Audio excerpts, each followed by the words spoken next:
Billibatt Productions presents The Line Mysteries, brought to you by chickpimp.com. Last week on the Line Mysteries Classic Whodunit, Murder on the Victorian Home Tour, Lorna and Annie volunteered for Olone Island's yearly homes tour in the island's Victorian Homes District. Well, we had the Victorian Homes kickoff party last night at the Jones House Museum. Annie and I are going to be volunteering at the Bott's home on Friday night, where Detective Keeling mistakenly gave Annie an overdose of muscle relaxers he mistook for aspirin. Those weren't aspirin. Annie? Is in the backyard talking to the lint in her sweater. It's just aspirin. I got it from... Where? The master suite bathroom. Oh, great. So that's where Josie hides her drugs. And Annie took 2 of them. Listen, she might have to have her stomach pumped. I'll be right back. What? Lorna lost her cool with the home's tour director and powerful real estate magnate, Abby Fetchley. You people? Fuck you, you fucking cow! We're better than the hairy ass on your fucking head! Do you part your hair to take a shit? Then she lost it again with Abby Fetchley's creepy husband. Get your fucking hands off her before I fucking rip them off your fucking body and slap your fucking face with them and shove them up your ass. And where Hal Botts is found dead in his bathtub. It's Hal Botts. He's dead.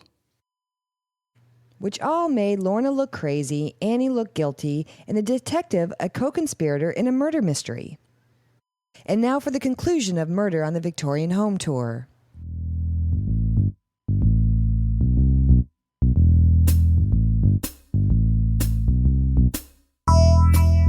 Plopped down in the middle of the San Francisco Bay sits Olone Island, with its quiet streets, Victorian homes, and well-behaved palm trees. A positively idyllic setting teeming with mystery.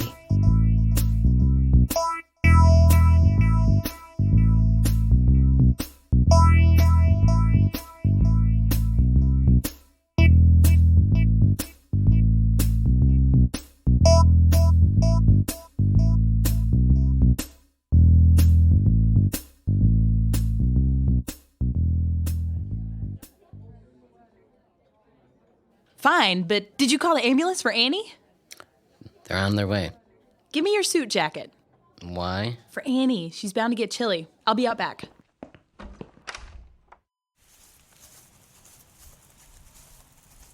Here's a jacket and some water. Can we go now? I'm sleepy. No, and I need you to stay very awake. It's going to be a rough night. You know, I don't really think those bumper stickers that say Imagine World Peace are all that funny anymore, you know? You're right. Bumper stickers should have expiration dates. Listen to me, Annie. I have a very bad feeling about what's going to go down from here on out. Please where did you get a beer? Someone gave it to me. Who? Give that to me. I think it was a garden gnome. What? No, Annie, please. Oh, give me strength. You have been drugged. Do you understand? The aspirin? That wasn't aspirin. It was some kind of Valium or muscle relaxer or something. Tell me how you feel. I'm tired. I'm relaxed. I'm warm. I'm happy. Okay, good. And it's 55 degrees right now. Half an hour ago, you had a headache, and a man, Dr. Fletchley, was groping you. Remember? Oh, yes. That's not normal, is it? Am I that grotesque to you? You know, it's okay to feel wanted. No, Annie. You're deeply in love with Tim, your husband. Annie, there's not much time. Who else was with you in the master suite? Who gave you the beer? Hal, he's kind of greasy, isn't he? Hal gave you that beer? Like the Fonz, you know? Hey. So Dr. Fetchley was with you in the master suite, and Hal gave you the beer? Was Hal in the suite with you? I don't feel right. I know. It's okay. Here comes the doctor.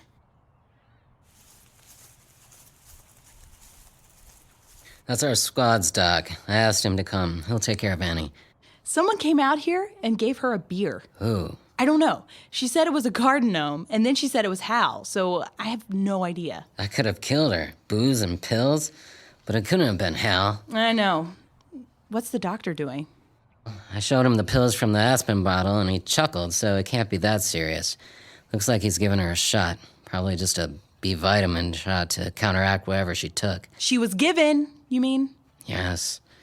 I've got more good news. Holloway's inside, organizing the scene. Oh, no. He hates me. How do you know he hates you? Well, I hate him, so... Oh, he's so lazy. Look, he's gonna be taking down the names and numbers of all the people that were in the house at the time. Then he'll probably let most of you go and question the family. Is there anything that I should know? Like what? Like what took you so long to come back downstairs when I was waiting for you? I walked into the master suite, and Dr. Fetchley was all over Annie, and I yelled at him and took her outside. Then I came back. Man, those Fletchleys are a nightmare. You know, they were plotting to basically steal this house out from underneath Josie with the help of Hal. No, I didn't. Annie and I heard them earlier tonight. Look, you two stay out here for a while till that shot kicks in and she starts making some sense. It's cold. Go into the greenhouse then. But wait till I come get you before you come back inside. Ready, Doc? See you two in a few minutes.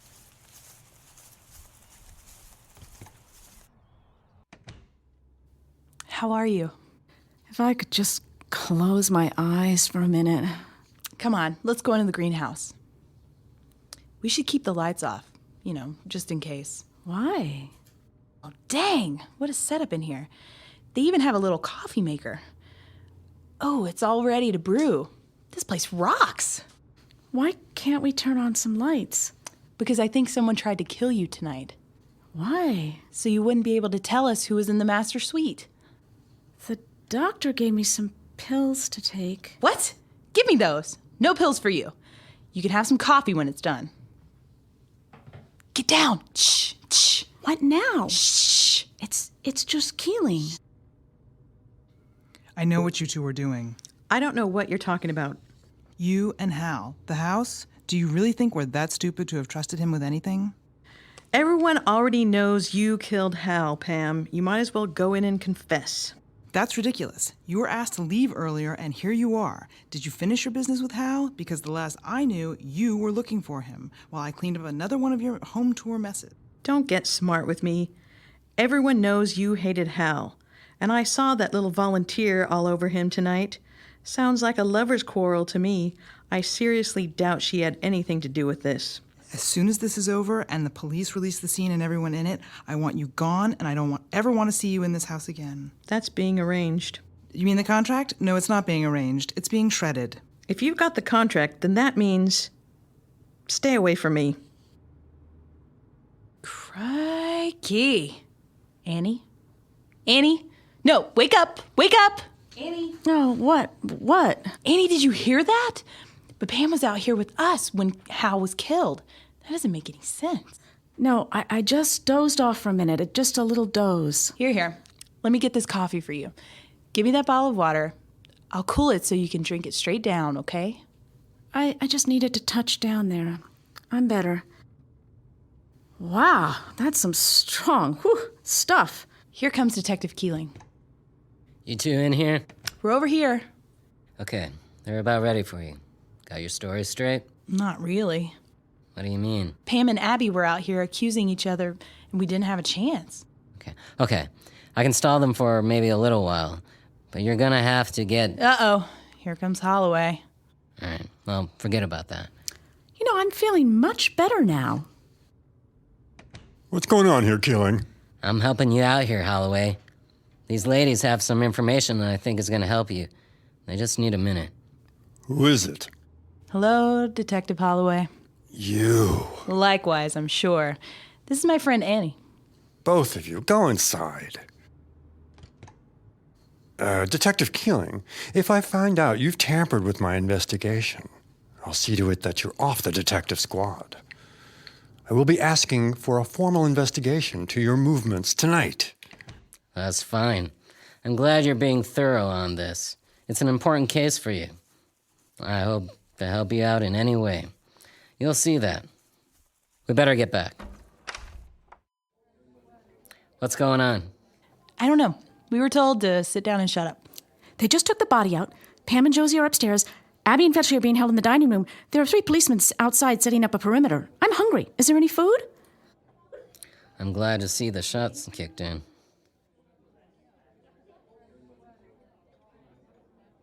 We'll get you something in a little while. Okay, ladies. Let me have your statements. I'm not sure where to start.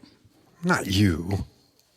Hey, if you can't be impartial with me, someone else should take my statement. Shut up. That's them. The little one that was upstairs all doped up. Yes, I saw them too. Should they even be here? You should at least put them in handcuffs. You fucking bitch, you're a fucking liar. I know exactly what you're up to. You can't open your fucking hole without a sandwich falling out. Get her the fuck out of here. Lorna, do you have a head injury or something? She's right. Let me have your wrists. You've become hostile. Then you had better arrest me. Read me my Miranda rights. I'm going to want a lawyer present, and you had better make sure it sticks, or it'll be false arrest, unlawful imprisonment, intentional infliction of emotional distress, and anything else I can think of. Lorna! Honestly. Just shocking, really. At about 8:05 p.m., Annie came downstairs complaining of a headache, so I went upstairs to the master suite bathroom and retrieved a bottle, this bottle, of what I thought was aspirin. She took 2 of these pills with some water. Unless she's had a severe reaction to the aspirin, I think the lab will find it to be some type of muscle relaxer or Xanax, possibly. Part of the reason I came downstairs was to tell Lorna that Al was upstairs hitting on me. You know, he was being lascivious and all. And then Abby and Josie came in arguing about something and told me to get out. And Hal was still there when I left. And then after I came downstairs and Detective Keeling gave me the super-duper aspirin, Abby had also come down looking for Dr. Fetchley, but she told me to get back to my post and started a scene with Lorna. And Pam came to break it up and told Abby to leave. But Abby said she still had business with Hal. So after I went back upstairs, no one was there except the other guide in the hall. And then Dr. Fetchley came in. But by that time, I was feeling the effects of those super-duper aspirin. Are you on something now? Dr. Adams came and gave her a shot. Oh, jeez. Was anyone in the suite when you returned for the aspirin? I'm not sure. A tour was walking through. So, there were no witnesses to the argument, Josie. Abby and Hal were having. Where were you when all this happened? Guarding Marmaduke still. Detective Keeling and I were talking. About what? Rugby. And you? My name's Annie, or Ann Margaret, but that's kind of strange to be called.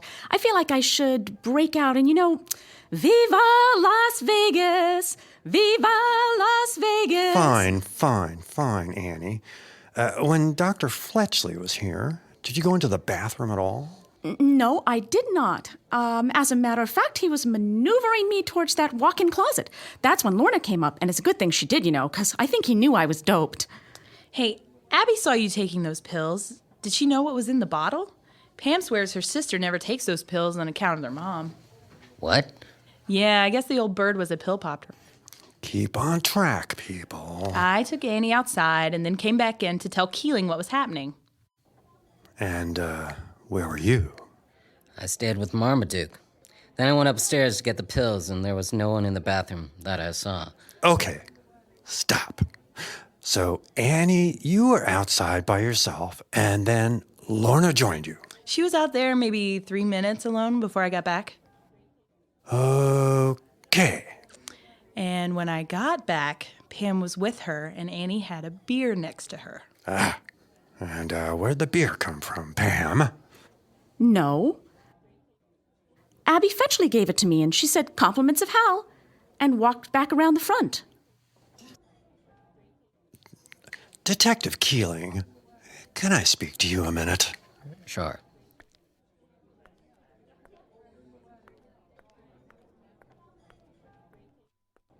Look, I think you may be too close to this thing.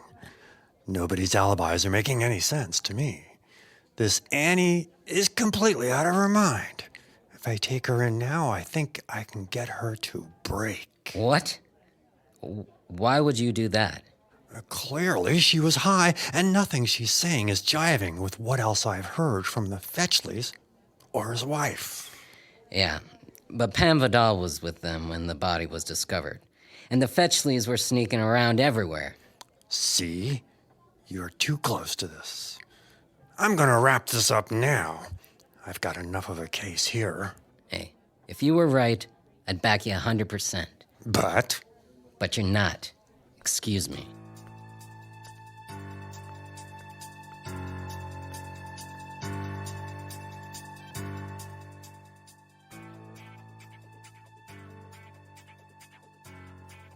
At this point, I want to caution you both. We'll need to go to the station for further Wait! Hold that thought. Josie, Pammy, Abby, Dr. Letcherus, come into the drawing room. Hustle, hustle, hustle now. Oh, Lord.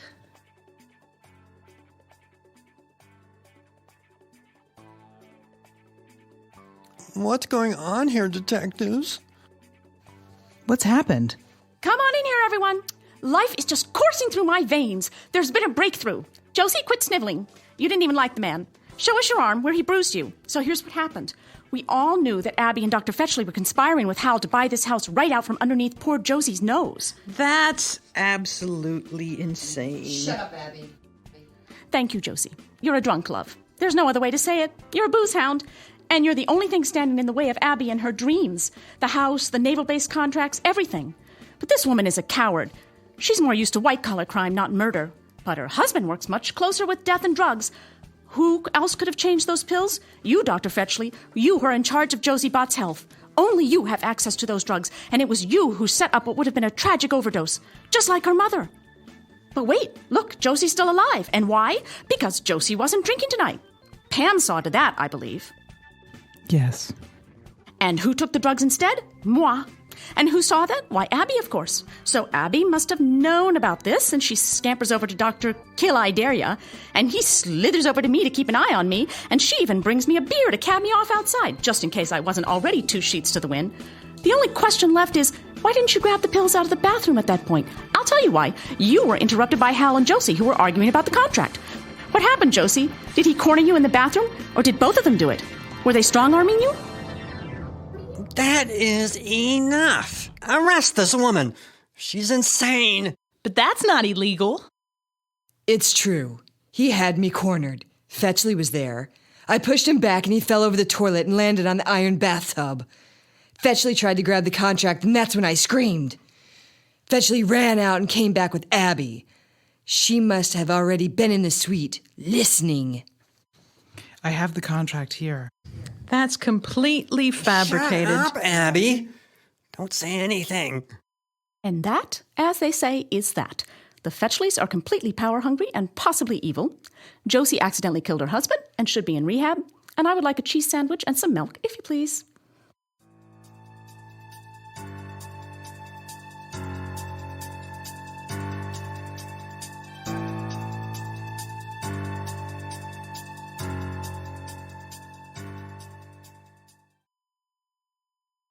These are lovely, Miss Strangler.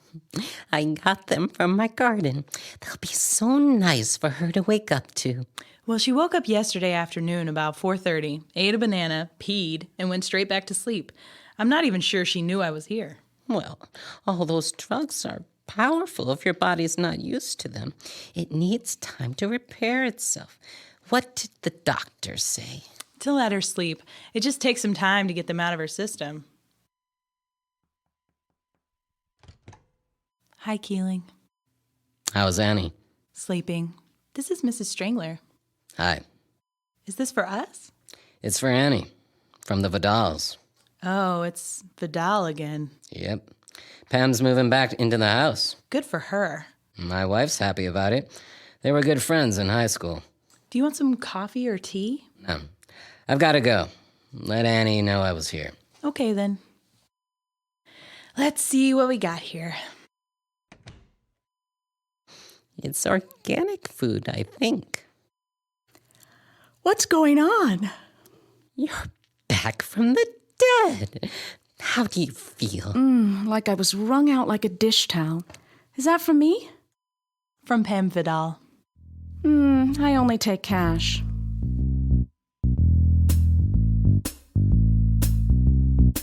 To learn more about the O-Line Mysteries, go to www.olinemysteries.com.